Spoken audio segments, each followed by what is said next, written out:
Welcome to the Inside Carolina podcast. I'm your host, Tommy Ashley. This is On the Beat, not live. You'll get it on YouTube when we submit it and also on iTunes.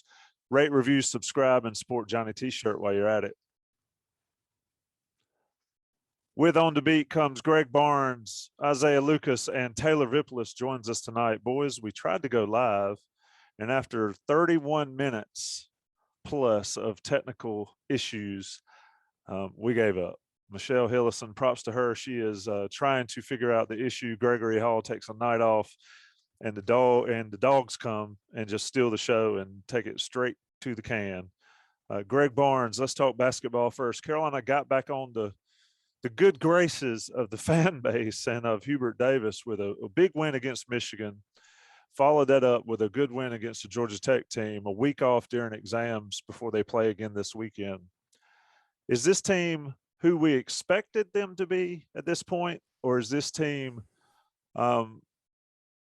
still an enigma in your mind? That's a good question, Tommy. I don't know that we know exactly who this team is at this point in time. What we do know is that Hubert Davis was not happy with how the team was performing defensively through really what happened in Connecticut, even the first couple games before that. And he really got after him in practice the week of Thanksgiving. And what happened? Well, they looked tremendously better against Michigan and then carried that over into Atlanta. And that's important because that suggests that he can get to them and that they understand what he wants. There are some defensive changes schematically, which I think is important. I know a lot of people have been asking about, why isn't Hubert showing a lot of different defenses after he told us that he would? As we talked about, I guess it was last week or so, you've got to get your base down first. You have to decide what your base is to begin with, and then you have to get it down. And so with Hubert making some tweaks the week before the Michigan game, that kind of indicates that they're still trying to figure out how best to utilize the players and the talent they have on this team and make that work defensively. Whatever changes they made are working to this point. We'll have to see exactly how that carries over. But once that kind of firms up and holds, then you can start saying, okay, well, now we understand who we are from a baseline level. And if we want to add to it in terms of adding zones or more traps or presses or whatever, you can do that. But it's, as we've talked about, Tommy, a lot, this is going to be a step-by-step process. And so props to Hubert for making some initial corrections that have worked. Now North Carolina needs to continue that, and they need to take advantage of these upcoming games before they dive straight into ACC play. All right, Michelle says that she can make it work and get us on live. So if you're listening to this tomorrow, you missed the live show if this actually works. So we're going to let Michelle try to work her magic while we keep right on rolling.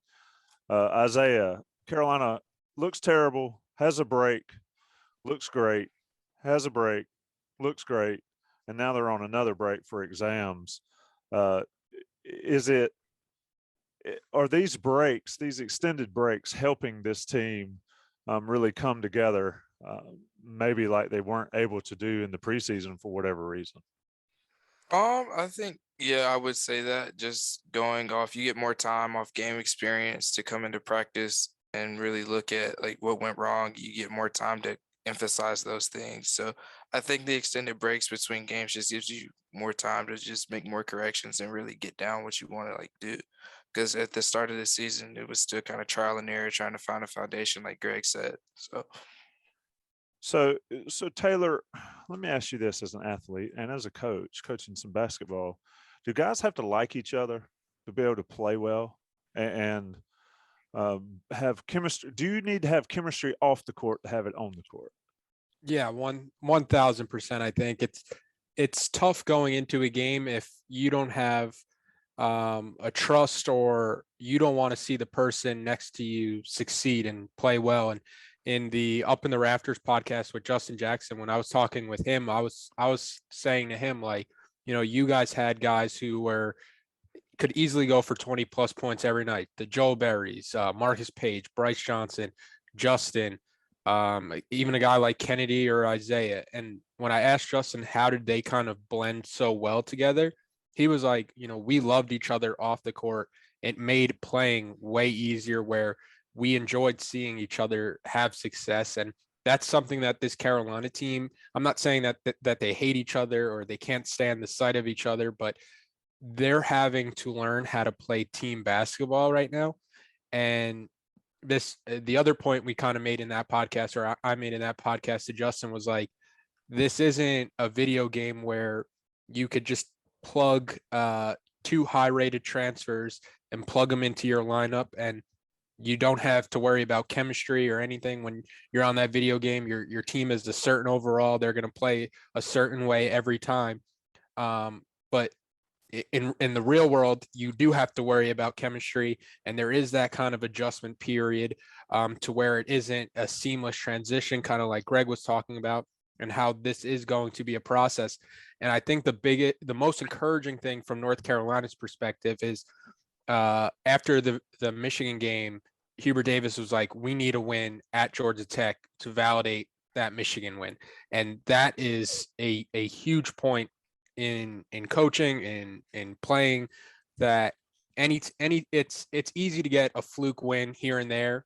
You see it all the time. A team like James Madison can beat Virginia, even though looking at Virginia, I'm not too sure how fluky that is at this point, but it's easy to have fluky performances with how long seasons are. For North Carolina to go into Georgia Tech, a place where they've struggled for in recent history, even the 2017 team that won the national championship got ran out of the building in Georgia Tech. For them to kind of come out, they came out pretty good against Georgia Tech, had a huge lull where Georgia Tech goes on a 17-2 run. You go into halftime tied. Everybody's a little anxious, and then they come out in the second half, and it's a dominating performance. They win by 17. That, to me, shows that this Carolina team is making strides, and they are progressing the way that Hubert Davis thinks they're going to progress. And I think the other overarching point with this basketball team and trying to figure out where they're going to be by the end of the year, when you're looking at the ACC, I know Hubert Davis said that this is the best conference in college basketball, but right now it is not the best conference in college basketball. And you're looking at the ACC, like, who can contend with the Carolina when they're playing at their best, when they're playing like they did in the second half against Georgia Tech, or they're playing like they did against Michigan. And right now it really feels like it's Duke or Carolina with how both teams are playing when they're at their best, and everybody's kind of at this equal playing field. So I think that the more you watch this Carolina team, they are trending towards a team that I think a lot of people are expecting them to be towards the end of the season. Greg Barnes, what was Dean Smith's famous quote? And I don't know if he said it originally, but I always thought he did, about chemistry and about teammates and about enjoying each other. It's amazing what you can accomplish when nobody cares who gets the credit. Right. And I was going to go with when you're on the court, the season's going on, you're playing for the team on the front of the name on the front of the jersey, not the name on the back of the jersey. Yeah, Same concept. Hubert said, and Mack has said it on the football side, is enjoying others' success. And I didn't see that in the first 5 games for Carolina basketball. I've seen it the last 2 for sure. Yeah, and that's a big part of it. And Roy Williams always said things look better when the ball goes in the basket. Well, the ball's been going in the basket for this team, but things certainly look better and seem better when you're winning. And to be able to get a good win against a good team in Michigan, I think this does tremendous wonders for confidence and for chemistry and all those things. So. They've got a couple games coming up that they should win handily. Elon is not good. Elon is not a good basketball team. Currently 2-7. They do not have a win against a Division I program quite yet. So that should be pretty easy to take care of on Saturday night. And then, of course, they've got Furman after that. Furman's not bad. That'll be a little bit of a test. And then, of course, you've got UCLA. So being able to potentially stack 5 wins in a row before you go to Vegas, I think is big for this team. And then that gives them another opportunity. As Taylor said, you've got to be able to validate each win.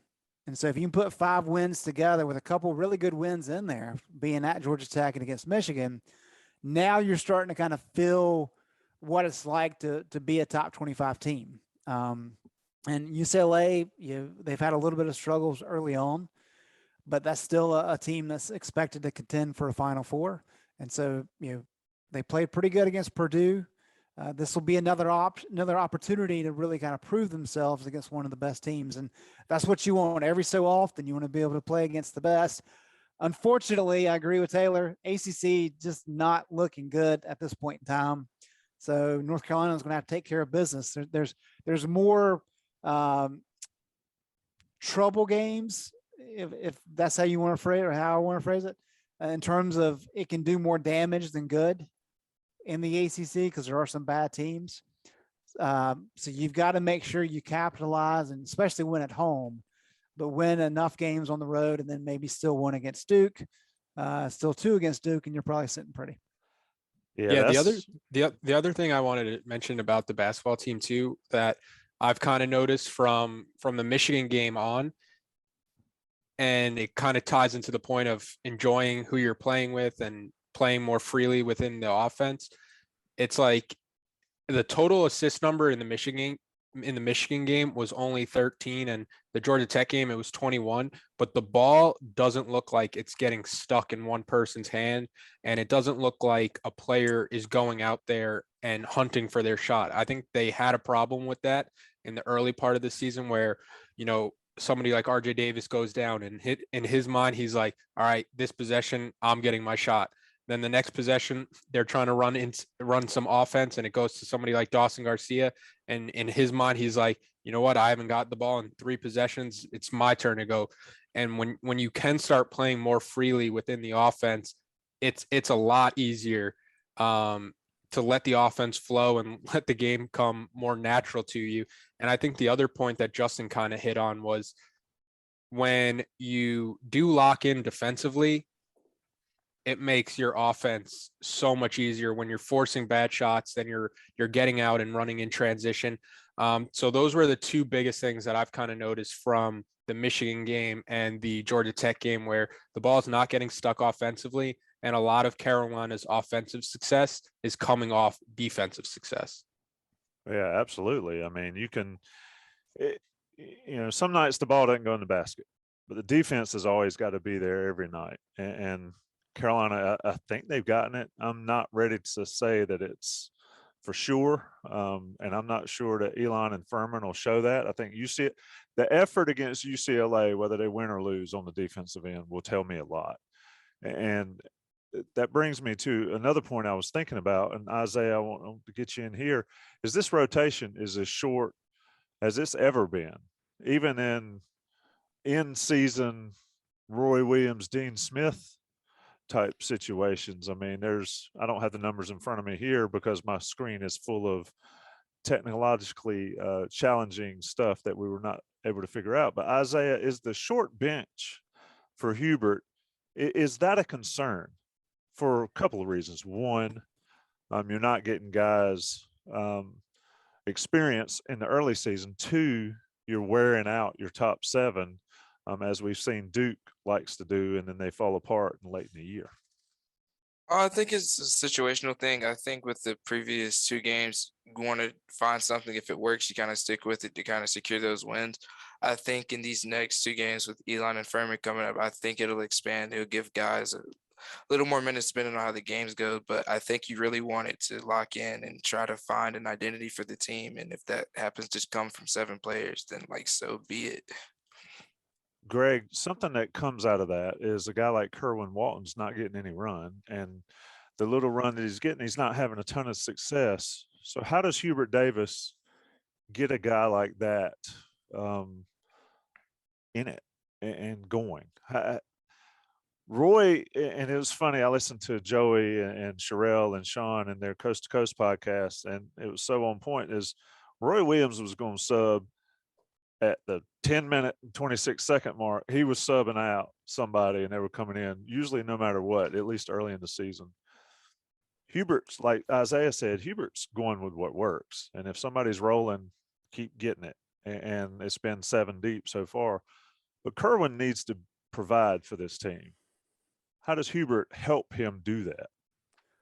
Well, let me ask a question, Tommy. Does Kerwin need to provide for this team?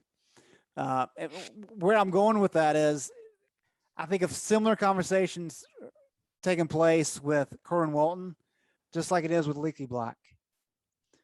And last year, for example, the team really struggled to score. And so fans were upset that Leaky Black was on the court because he's not a scorer. That's not what he does. Kerwin had to be out there because he was about the only guy that could shoot. Well, look what's happened this year. North Carolina can score like crazy. I mean, they're one of the best three-point shooting teams in the country, and that's really without Kerwin doing a whole lot. So you don't necessarily need a player like Kerwin out there right now when the primary thing that he can do is provide offense. What you need, because this team struggles defensively, is somebody like Leaky Black, who is a great defender. And I think that's really where we're at. And Hubert has talked about, Kerwin's got to get better defensively, but even offensively, Kerwin benefited from being a freshman last year, and not a lot of people knew about him. Well, everybody knows about him now. And so he's got to get more aggressive. He's got to do a better job of getting open. He's got to do a better job of getting to the rim. He can't just sit behind the line and wait for the ball to come to him. And I think he's working through that right now. And this is one of those things that we're just going to have to get used to, because yeah, you're right. Roy Williams would drive people crazy with the number of people he played. He was just throwing guys out there, and you didn't get the chemistry throughout the lineups, all those kinds of things. And they would lose some games they probably shouldn't have early in the year. But guess what? Everybody would complain about it early, but typically by February, the team was rolling along. And it just worked for Roy. Hubert clearly has a different approach. And we won't know if this is effective until we get past this year and probably a couple of years down the road. But what happened in the second half in Atlanta is amazing. I mean, Armando Bacot and Caleb Love played all 20 minutes in the second half of that game, and North Carolina won by what, 17? RJ Davis played 18 minutes in the second half. Brady Manick played 16 minutes in the second half, and Leaky played 15 minutes. Anthony Harris played 7. Dawson Garcia played 4. That's it. He played 4 in the second half. I didn't even think he played that. I thought he started the second half, played 4 minutes. I think that was pretty much it. But Carolina won that game by 17 and had blown it open midway through the second half.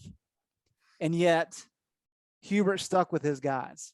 And it really gets into that conversation of, is he trying to force the issue in terms of, we got to get these guys playing together a lot, even if we're up by 15 points, because we're going to need that as we get into ACC play? Or is there something else to it? And it's fascinating to watch because it is completely different than what Roy Williams did, but it's worked thus far. It's pretty similar to what 8 Miles Up the Road does. Yeah, for sure. Done. And Carolina fans have always been quick to point out that those guys are gassed in February and March. So we'll see. And I say Kerwin needs to provide. I agree. Just watching him, he looks like the pretty similar player as it was last year. And like you said, he's gone from not on the scouting report to up near the top of the scouting report, or was at least to start the season. Yeah, and the thing too about guys getting gassed, that'll be interesting to watch as it plays out, because Hubert was asked about fatigue following the Tennessee game when Carolina came out lethargic, didn't look good. And he was pretty strong in his response, saying that, look, these guys are 18, 19, 20 years old. They have no excuse whatsoever for fatigue. They have so many breaks. They're only playing, 30 some minutes a game. No excuse whatsoever for fatigue. And so, as you mentioned, that's we've kind of circled some of the issues with Duke in the postseason in recent years because those guys have just logged so many minutes. That'll be something we'll have to watch here in Chapel Hill. Taylor, what do you think about fatigue? You're still a young guy. Isaiah, you're still a young guy. You think you get tired playing 36 minutes for 30 games, 35 games at some point? Because it's not just about getting tired, it's about getting banged up and tweaking an ankle and all that kind of stuff. And that's why when you've got 10 or 12 guys that can play, that's why Roy always made sure he saw who could play early and who could help, because he knew he might need some of those in his back pocket down the road. What do you think about the fatigue issue, Taylor?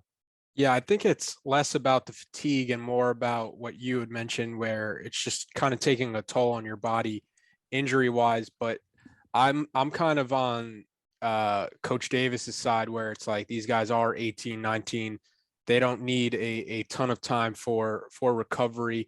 And when you're at a school like North Carolina that dedicates as much resources to the athletic training department as Carolina does, like the resources are there with the cold tubs and all the recovery methods, as long as guys are healthy. And, you know, they are 18, 19, 20 years old. Some of them, the grad transfer is probably a bit older. But I think it is an interesting argument. And I think one of the biggest reasons why you're seeing such a contrasting of styles between how Roy Williams did it and Hubert Davis did it, it's a lot easier to kind of run the show the way you want to do it when you have 800, 700 wins in college basketball compared to a first year head coach who every time it seems like he's getting in a press conference, he's saying sense of emergency. I always think he means to say sense of urgency, but he's saying sense of emergency. And I think he understands how much pressure there is at a school like Carolina with a first year head coach to show that you are trending in the right direction and you are building positively and you are starting off strong. So I think that's another reason why you've seen such a short rotation, where he trusts the top 7, 8 guys, where if a guy like Kerwin Walton is showing that he's a liability on defense and Carolina's not struggling to score the ball, the way this roster is built up, they're almost never going to be a roster that struggles to score the ball. You're a lot more willing to sit guys who are liabilities on areas where you do struggle. And I think that's why you've seen somebody like Anthony Harris, who he's never going to be a 20-point per game scorer, but he can defend and he can bring a lot of energy on that side of the ball. So I think that's why you're kind of seeing, as the season goes on, his minutes trending upwards, and then somebody like Kerwin Walton's minutes trending downwards from kind of where the Carolina fan might have thought this season was going to go at the beginning of the year. Isaiah, a question from the board. It's on the same topic we're talking about. Does it splinter the locker room if guys don't get minutes? Does it lead to transfers? I mean, it's way too late to say. Is it impact recruiting? That's way too early to talk about. The point in the thing is maybe winning cures all. Well, I certainly think it does. How does it impact the locker room in your mind? I think as long as you're winning, guys are going to be happy. I also know that experienced coaches, like Mack Brown says, the best guys are going to play, period. Well, Hubert's still a first-year coach, a first-month coach, 2-month coach. What do you think it's doing? The short bench, I guess. How do you think that's affecting the team as a whole? Or is I think as a team, as long as the team is winning, I think team morale will be fine. It really will come down to more so individual players that feel like they aren't playing the minutes they're supposed to. I think that's something like individually that if they start to see an issue with it, like down the line, I think early on, usually when you're on a team like this in a new situation like this, you don't really worry about it unless if the team was losing, there would be more of an issue. But I think as long as they're winning, I don't think that would be an issue, at least like not this early on in the season. Things are still trying to be figured out. Nothing, as Hubert said, is really set in stone. It can change game by game. Yeah, and the other part of this too is you touched on this a little bit with Roy, but what he was trying to do is he believed that you could get an idea of what kids could do in practice.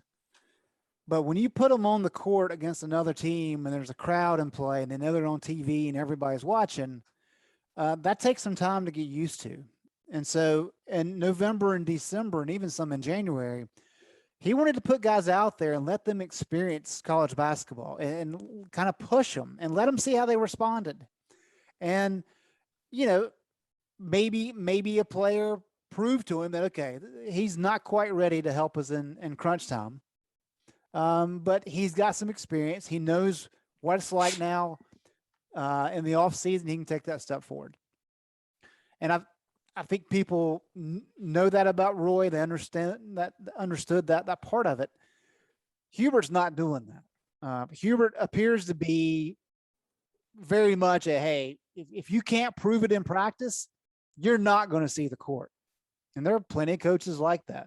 It's a different style than Roy, but that seems to be kind of where the difference is.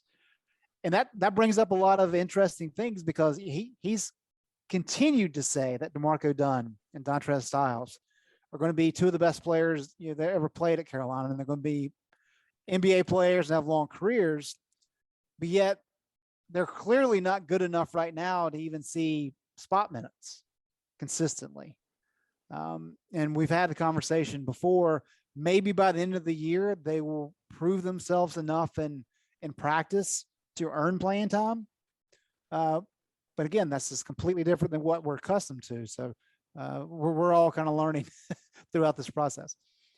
Yeah. The other thing with the Styles and Dunn, and why I don't think it's a negative for Carolina, whether it's on this team now or on like the recruiting trail for like people to use it against them, like they were the 66th and the 68th overall players in the class. And I don't think that's that crazy where you're 8 games into a season and these guys can't crack into a rotation where you do return McDonald's All-Americans and you do return high-level transfers in Dawson Garcia and Brady Manick, and you return somebody like Anthony Harris, who's kind of already been around a college team and more familiar with the underworkings of a college basketball program. So I don't think of Styles and Dunn, no matter like what Hubert Davis really says in his press conference about their potential down the road. Like when I saw them coming in, I never thought of them as like immediate impact players.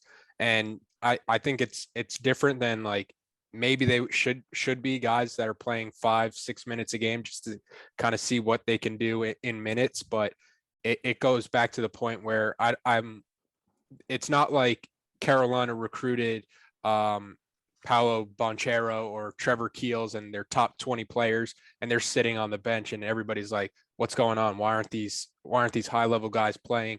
When you're talking about like how coaches can kind of use it against them, I think they are more of projects and more like 3-4 year guys than somebody like who like Coach K or Duke brings in, where it's like, these are our freshmen. They're going to be playing 30 plus minutes a night.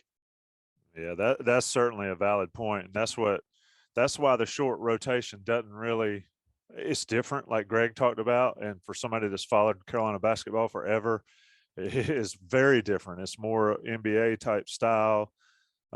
It's more Duke type style, to be honest. But I think you build the chemistry and then you work guys in rather than throwing everybody out there and then sort it all out.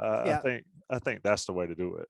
Yeah, and I don't think the portal is as big as of a concern as a lot of people seem to think, because it works both ways.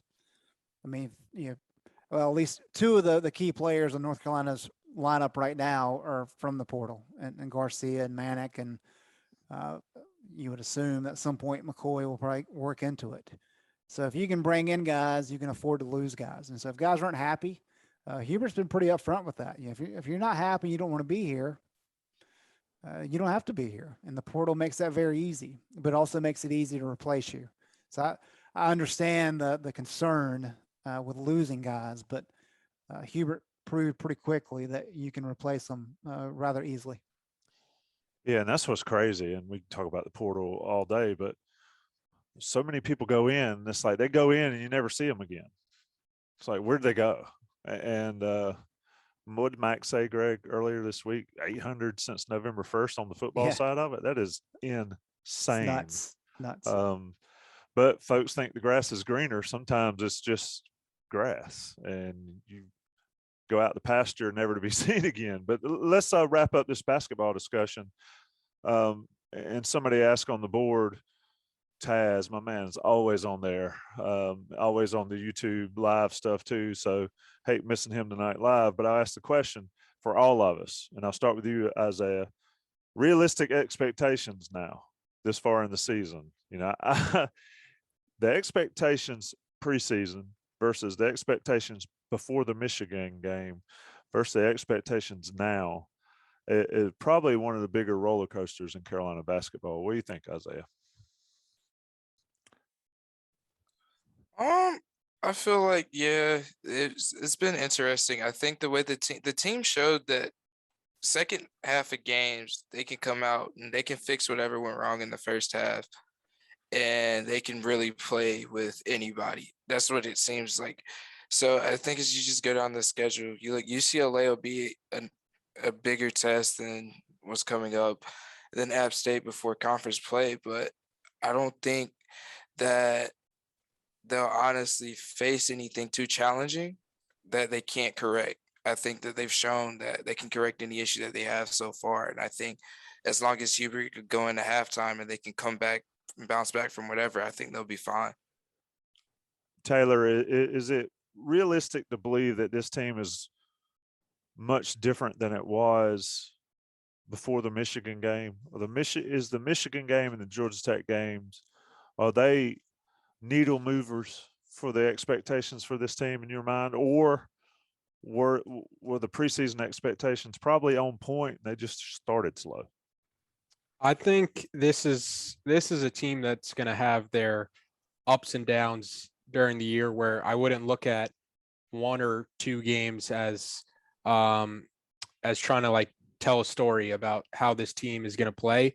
I think it kind of goes back to that point where, if, like Greg was mentioning, if this team could start stacking together wins and validating win after win after win, that's when expectations change. Or if the team, if they keep losing in the same kind of fashion, that can kind of change expectations. But I think from where this team was before the season and where the team is now, the expectations for me at least have been that I think this is a top 15 roster in college basketball. They have the talent to compete in a down year in the ACC. I think it's going to come down to Duke, Carolina, whoever's kind of playing the best basketball at the end. There's a lot of challenges for Carolina with a first-year head coach and kind of the ups and downs that kind of come with that. But from a strictly talent perspective, this is a team that has shown they can go toe-to-toe with anybody in the country. And I think a game like Michigan and then coming out and having a strong second half against Georgia Tech kind of validates that. And I'm interested to see how this team kind of builds off those games.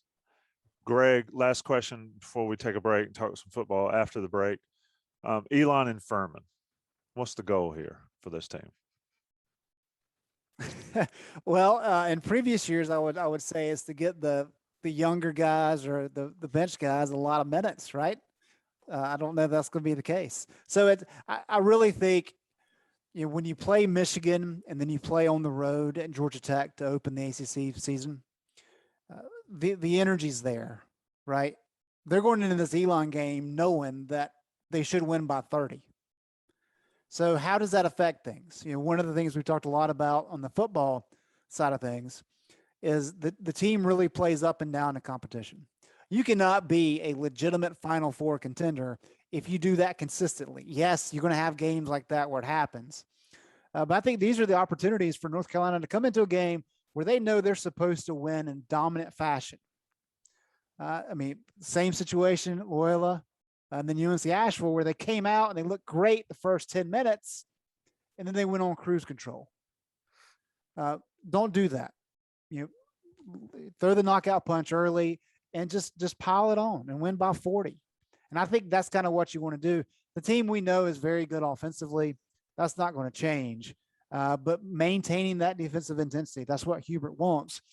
Because if you have a little bit of a drop-off against Elon or Furman, as I said, Furman, who was a Furman beat earlier this year? They beat Louisville, yeah. So I think at Louisville. So not a great team, but a good enough team where they can scare you a little bit. So just making sure you're doing everything, you're playing to your standard, not to the opponent level. And that's what this team needs to really focus on, because yes, they've had 2 good games in a row, but 2 good games don't make up for what we saw through the first 6 games. Let's put 6 games together now.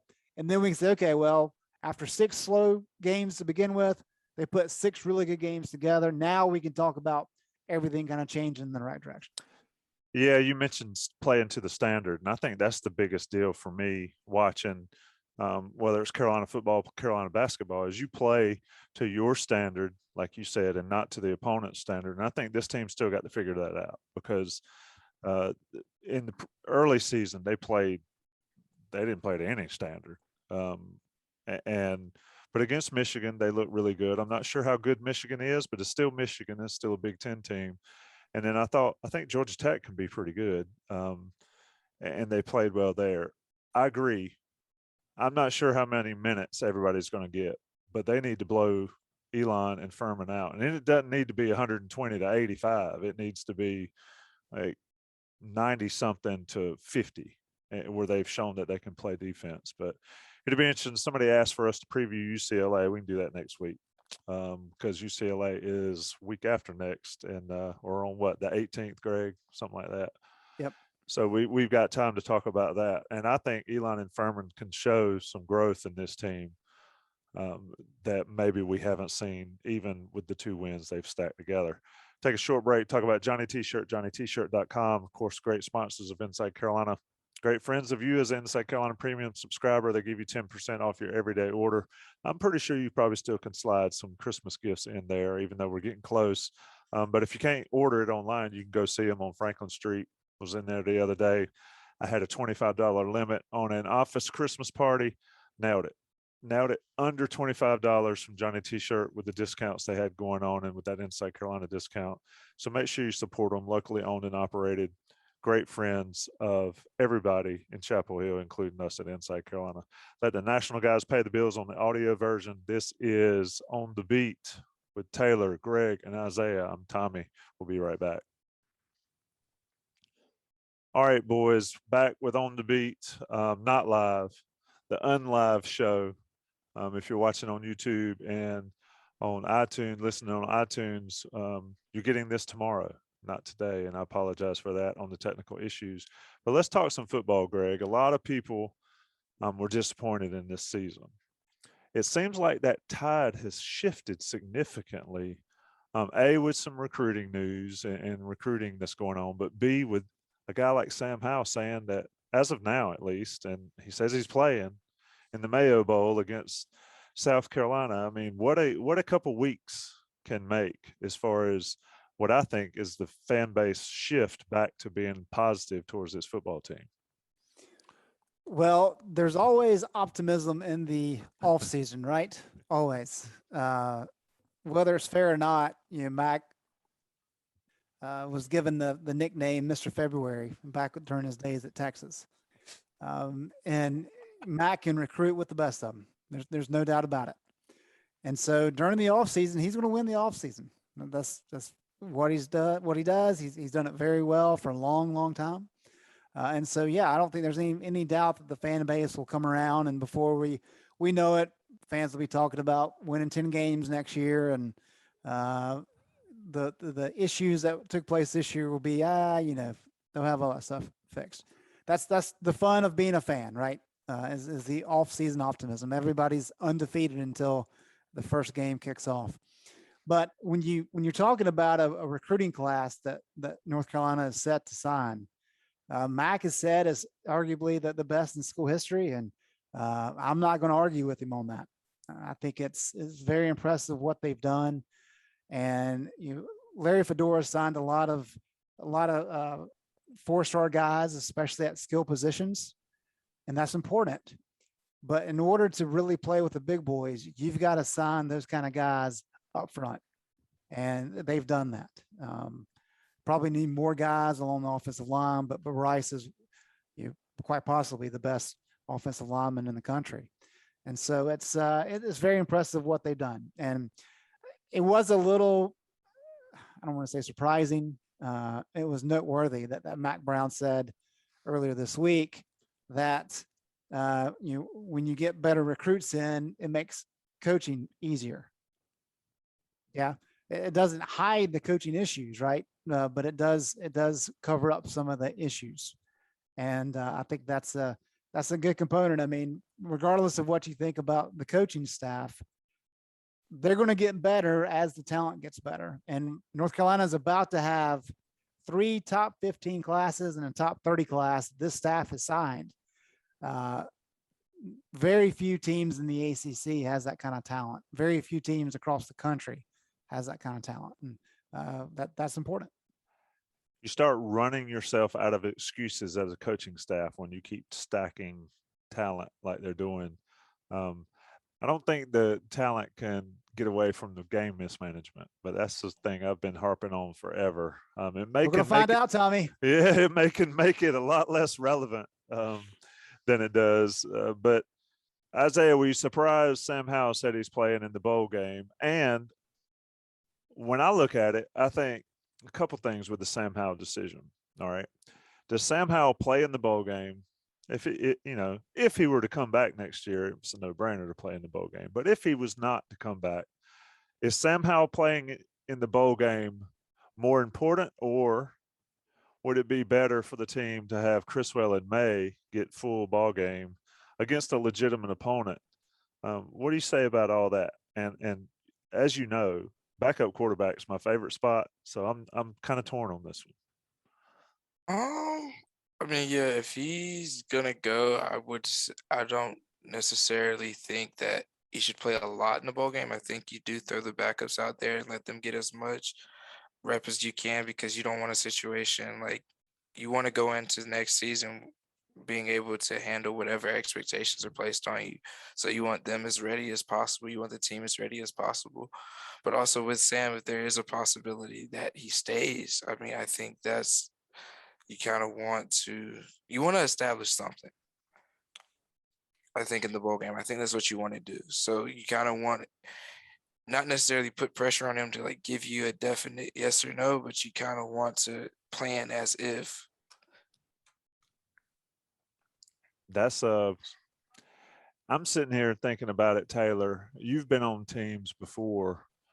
Do players are players in limbo, or do players care, or do they just show up and play with whoever's out there? I mean, I think the South Carolina Bowl, I think it's a big game for Carolina. I think 7-6 is tremendously different than 6-7. I think beating South Carolina, you start having some ownership of South Carolina, and they start being the little brother that you keep your hand on the top of their head, pushing them down.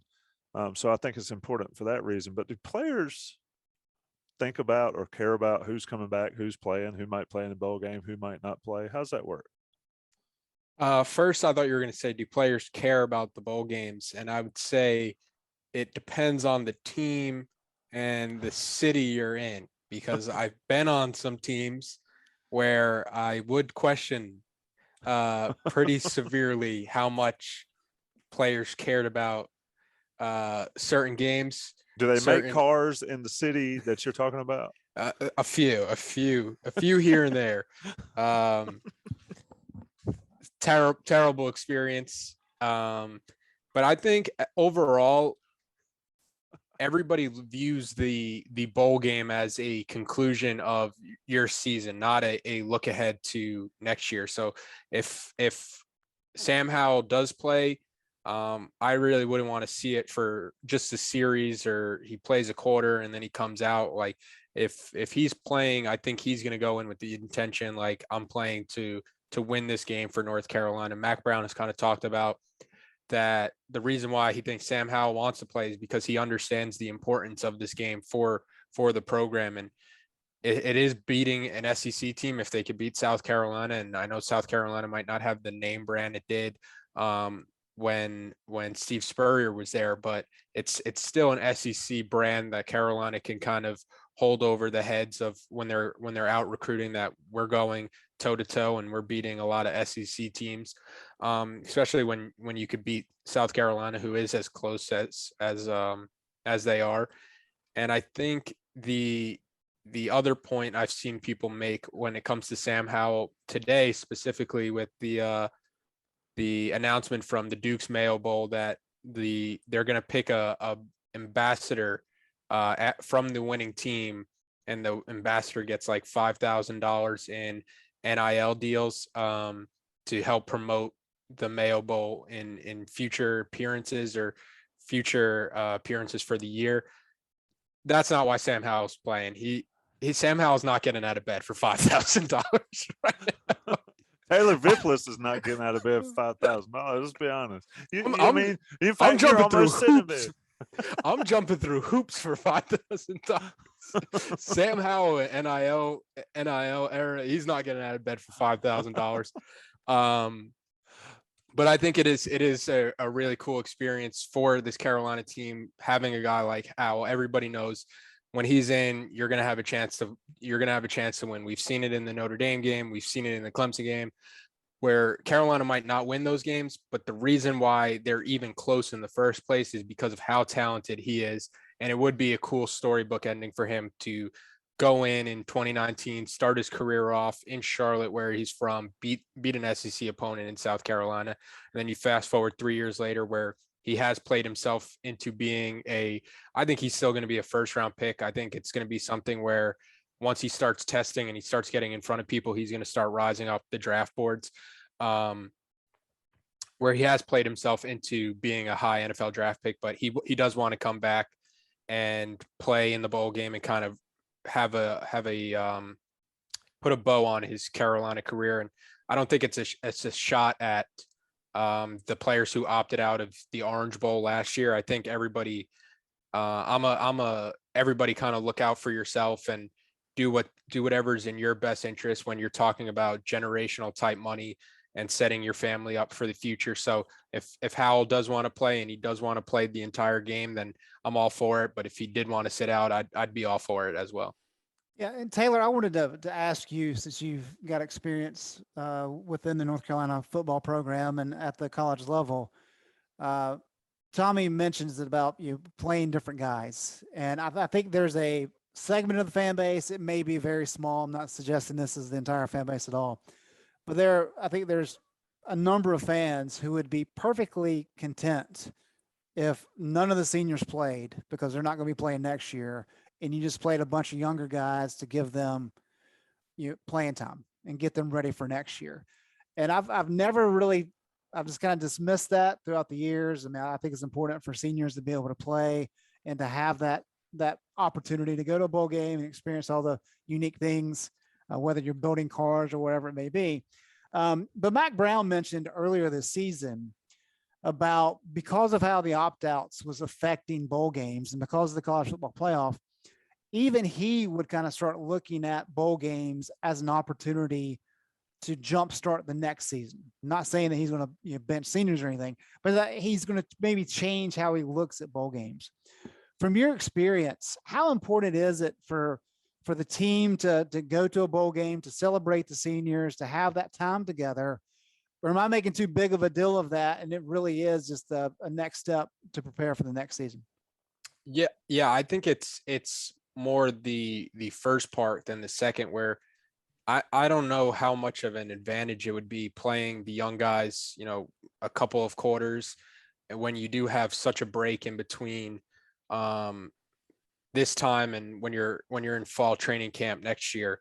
I think it is about celebrating the success and the team that you did have now, the team that got you to the bowl game. It's not the bowl game I think Carolina fans or the Carolina team would have wanted to go to preseason, but this is the game they played their way into. And I think your seniors want to play in this game to kind of wrap up their careers. And it is a fun trip. I know I poo-poo the Detroit trip all the time, but outside of that trip, when we went to the Charlotte Bowl game, when it was the Belk Bowl against Cincinnati, that was a great time. It's really the game.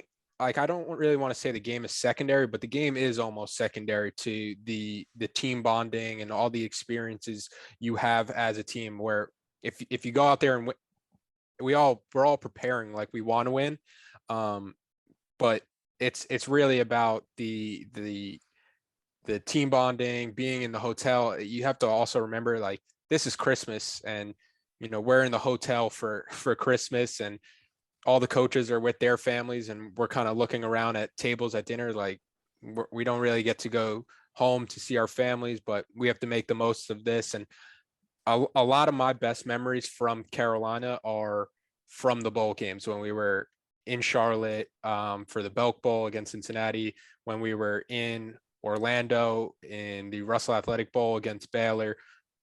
A lot of my best memories are from that time with the guys that I was lucky to build those memories with. But I really don't look at it as a look ahead for next season. I don't think it's going to be something where, if Drake May goes out there and he does play well or does play poorly, I don't think it's something where you can point to it next year and be like, oh, we should have got him more snaps in a game 9 months ago to kind of be an indicator for his future success. That's an interesting take there. Was it Dan Mullen that said last year when Florida got beat that was he was looking ahead to 2021 anyway? And yeah, we see how that turned out for him. Let's talk, and I'm going to ask the question. Somebody said, are y'all going to throw the usual softballs around? Greg, you got to ask tougher questions in the press conferences, I'm telling you. You need to call them straight off the message boards and see how long Greg Barnes lasts on those Zoom Why calls. isn't such and such fired? Why is he still employed? Hey, Yes. Matt, can you tell me why you hadn't fired that guy yet? I don't. Well, in what's the best case scenario for a coach's response to one of those questions? Yeah, that seems like a Ross question, right? Just to let Ross kind of lay one out there and just see exactly what Mac says, especially right before signing day. Yeah, that's exactly why we're not going there. But I am going to ask a question for the group, and we can sort of go around the room. But I'll start with Greg. This coaching carousel is insane, and Mac talked about it in the presser. He corrected himself. I didn't think the coaching transfer portal comment was that big a deal. But coaches go and come as freely as players can. And of course, they're getting paid millions of dollars to do it. But Greg, is it better for a team to sit still and watch, or is it necessary for a team to jump in that mess that is this coaching carousel, and guys are all over the place, especially now, before December or next Monday or Tuesday, whenever it is? I think continuity is more important than perceived upgrades, or am I wrong there? No, I think you're exactly right. And there's a foundation piece in play as well. And what I mean by that is, if you go back to last year and even the year before, when Matt came in, he was willing to take a little bit lower salary. I think he's making $3.5 million. He could demand more than that. But in doing that, he wanted to make sure that his assistants were paid well. And that's not just coaching, assistant coaches, is other support staff. And so he's been able to do that. And Bubba has worked with the staff to make sure that's happened. And as of last spring, the coaching staff was paid top 25 money, which is what you want. And what Mac told the staff was, hey, you're making top 25 money. You get North Carolina to top 10 status. We'll get you some pay raises. And so he's been very clear with expectations, making sure that what they're making is commensurate with how the team's playing, all those things. So you have that foundation in place, and you make sure you have the guys that you feel like you need to progress the program. They're making the money that you think they deserve. I mean, as Mac has said, if somebody decides to leave, he feels like he's able to find somebody that will work as an upgrade. Brewster left and brought in John Lilly, who's got a great resume. And that's the kind of thing you want. You want to be able to make sure that you have guys in place that you like. And then if somebody does leave, preferably be somebody taking a better position, a position coach, you're taking a coordinator job, or a coordinator taking a head coaching job somewhere. That would be the ideal situation. You don't want Gillespie going, but he went to Alabama, so you can kind of understand it. But you want to make sure you're in that position structurally, so that when you do get to silly season, you have an understanding of kind of what you've got. And yes, guys may jump ship, And yes, there may be changes that you have to make, but you're not in this weird situation of not knowing what's going on and uncomfortable about the staff you have. You have a pretty good understanding of where you stand. And that's really all you can hope for. And I think that's kind of where Mack is right now. He's not going to make significant coaching changes with the early signing day. You know, it used to be with signing day, it was first week of February. You could fire somebody right after the season, and you still had 2 months to make up, you know, any lapse there would be on the recruiting trail with a new coach. Those days are gone. With signing day being on December 15th, you don't have time to do that. And so a lot of these coaching changes, if they have to take place, will occur probably in January. And that's if Mack believes there's a need to make changes. He's already said that he's had lengthy conversations. The guys understand what needs to take place. So we'll see. But yeah, I think because Mack has been in place for a couple of years now, he's got it set up exactly how he wants it. And that's what you want with the chaotic nature of college football coaching changes right now. And I think people hollering about wanting coaching changes, I get it. I understand it. But also look how many decommits and how many folks are abandoning teams like Clemson or Oklahoma or whatever because they made coaching changes now, and see how that affects on the recruiting trail. I think folks need to realize how all that stuff plays out. We talked about it earlier, and I can't remember who said it. Maybe it was Joey or somebody. Mack, this is Mack's legacy, and he's going to do whatever he needs to do to make sure his legacy is complete when he hangs it up. Taylor, looking at the coaching carousel and all that, and the portal and all, I mean, you were around guys for 3-4 years at Carolina. I mean, how often, just in general, do guys talk about leaving? And in your mind, I'll ask you this, since I think the statute of limitations has run. How many guys that you played with at Carolina would have up and packed and left immediately or pretty quickly if the transfer portal exists then as it does now? Yeah, I don't remember people really talking about just up and leaving and wanting to transfer all that regularly.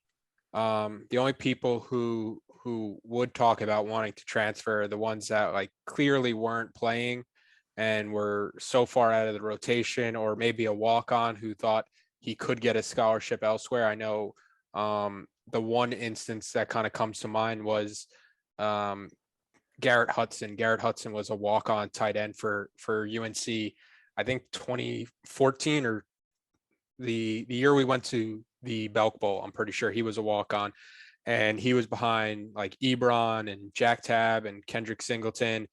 And he walked onto the team. I think he was local from Raleigh, and he was like, you know, I think I could play elsewhere. He transfers down a level to Richmond, has a great career at Richmond, gets a training camp invite to the Washington football team. So those were the only times we really heard about people wanting to transfer, people that thought they could play at another level. And like you mentioned, the transfer portal wasn't really a thing for us. And I think from the 2014 team to the 2015 team, when we were so bad in 2014, and whatever bad is by, I guess, people's standard, I think we all knew that team was going to be a lot better. When we were going into the 2015 season, nobody was like, you know what, this isn't the place for me. It was more, you know, the coaching staff, they brought in Coach Chizik, and when Coach Chizik got brought in, it was a moment for everybody to kind of look around and be like, you know, here's a coach who won a national championship, and he obviously does not have to be here whatsoever with how much he's made and how much success he's had both on coaching and in his broadcasting career. He didn't have to be there in our program. So it was a time for us to kind of self-reflect and be like, there must be something special here that we could do together if we all just collectively buy in. And I think that's why you did see the success that we had in 2015, where it was just a team coming together. And it kind of ties back into the point we were making about basketball earlier, where it's like, it was guys that enjoyed playing with each other, guys that wanted to see each other have success, where, you know, a player might have to take a lesser role on offense, but have a bigger role on special teams, or if you take a lesser role on offense, somebody else is going to have a bigger role on offense and the team's going to have more success. So for our teams, like the transfer portal or transferring was never really something that was on the front of our mind, except for the guys who wanted to try to improve their own personal status. Yeah, I remember that season so well, but after the South Carolina loss, I think a lot of us in the media were like, "Uh-oh, like we know how last year went. Are we looking at the same thing?" And the following Monday press conference, I'll never forget, we talked to some of the players after Larry, and Elijah Hood, and I think it was Switzer and maybe somebody else were kind of off to themselves. And they were it was almost an arrogance, a cockiness that, not that they were worried about how things were going to be, that they understood that they let a prime opportunity slip away and that it was not going to happen moving forward. And instead of there being the bickering and the kind of, up and down nature of the 2014 season, I mean, there was no doubt in their minds that they were about to go on a run. And I was kind of shocked by that. And then, of course, they were 100% correct with 11 in a row after that. Well, to close up, guys, we touched on this a little bit, but Isaiah, I want to start with you. Yes, as Taylor said, this is not the bowl game that North Carolina fans expected. This is probably not the bowl game that North Carolina players expected to begin this year. However, this team lost a heartbreaker to NC State. Let's not go back to that game. We'll save that one for the history books. But Carolina's 6-6, and third straight bowl game, yes. But this is an opportunity to make sure they have a third straight winning season. How important is this bowl game for this program moving forward and setting the tone in the offseason to brighter days ahead? Very important. I mean, you don't want to have a losing record. I think it's add on to the fact that the state game did end how it ended, and the fact that you're playing South Carolina. I think that this is one of those games that really will improve. It won't make the season look as bad as a 7-6 looks better than a 6-7. I agree with that. And I think if Carolina can go, you know me, Greg, I'm the eternal optimist in the offseason, the eternal pessimist during it. I mean, I was the one in the stands at the state game with 2 minutes left after the field goal going, this game's not over. Y'all need to calm down. And everybody that was around me saying, y'all need to relax. I was like, Marcus Page just hit the 3, but it's not over. Right. And yeah, I still can't believe it's almost, do you even get mad at that game if you're a Carolina football fan? Because it was just like, it's ridiculous that it happens. I don't know, but I think 7-6 and you smack South Carolina, beat them however you want to, and Sam Howell goes out the way he came in. I mean, I think we're here in a few months during spring ball and all that, having similar conversations that we had earlier, just minus the highlight Heisman hopeful quarterback. So I think it's huge. They lose to South Carolina now, it's a different ball game. Mack Brown's going to have to do Mack Brown things in the offseason if they lose to South Carolina. And that's, selling ice to the guys that live at the polls and things like that. So I think it's a giant game. Dare I say must win for this Carolina program to keep going in the direction that Mack sells optimism. Well, you got to have some optimism to sell it. And I think winning South Carolina helps that. What do you think, Vip? Yeah, I've never been somebody who is really big on thinking that one bowl game can kind of help you out for next year. I kind of think of it independently and almost like just the final part of your season. And then once you go back in February, everything kind of resets. But I do think now that a win here against South Carolina would be a nice jump start into the future of the program. I'm not slapping the must win label that you were almost going to do, but I do think that this would be a big win for Carolina, especially with I just think they're a more talented team than South Carolina. I've said that a couple of times this year, and it's kind of bit me thinking that this Carolina team is a lot more talented than their record shows. And then just one more point I wanted to make before we start wrapping it up. Like, everybody's mentioned that this is in the bowl game that everybody kind of wanted before the year. You know, I get one trip a year to go to a bowl game, and I could throw a rock and hit Bank of America Stadium right now. So, you know, I don't get the destination. So just think of me. Just think of me. Folks, if you're listening, right there's your Airbnb for the bowl game. I got the Inside Carolina rates, just like Johnny T-shirt. So don't put that address out there. There will be people beating on that door. Yeah, and as far as bowl games, if you're not in the big ones, where would you rather be than in Charlotte? If you're a Carolina football fan, would you rather be at the Pinstripe Bowl? Would you rather be Fenway and all those? Where would you rather be, Vip, if you couldn't be right across the street? No, I was gonna say the Pinstripe Bowl. It sounds good in theory. As somebody who's from New York and has been to a Pinstripe Bowl, you're like, oh wow, this is awesome. Football game in Yankee Stadium, and then you get out there on game day, and it's 20 degrees and it's freezing cold. The wind is smacking you in the face as you're taking the transportation to the Bronx, and then you're like, this isn't for me. This is a one-time thing, maybe even a leave by the second half. So I think it's a good idea in theory, but Charlotte, if you're not going to be somewhere in Florida, I would say Charlotte is right up there. Yeah, and certainly better than El Paso. Oh yeah, and also and easier to get to. Petco Park for the Holiday Bowl is not a bad place. That's a great place to see a baseball game. So that you know, a couple hundred of those folks that go out there will have fun in San Diego. But yeah, it kind of is what it is at this point. I think it's important Carolina wins against South Carolina. I think it's important that Carolina builds on the basketball side against Elon and Furman as they get ready to get into UCLA. And then, the ACC season ramps up pretty quickly after that. But this is On the Beat. I keep stopping myself from saying On the Beat live, but didn't work out tonight. But Isaiah Lucas brought it. Gregory Barnes always brings it.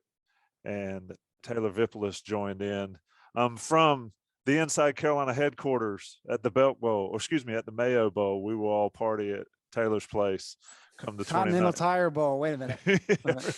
What is it? That was a great one, though. That when they played West Virginia there and all those West Virginia people came, that was pretty fun time. But I digress. Boys, it's been fun. We shall talk again next week on the Beat Inside Carolina podcast. Johnny T-shirt, johnnytshirt.com. Appreciate it, fellas.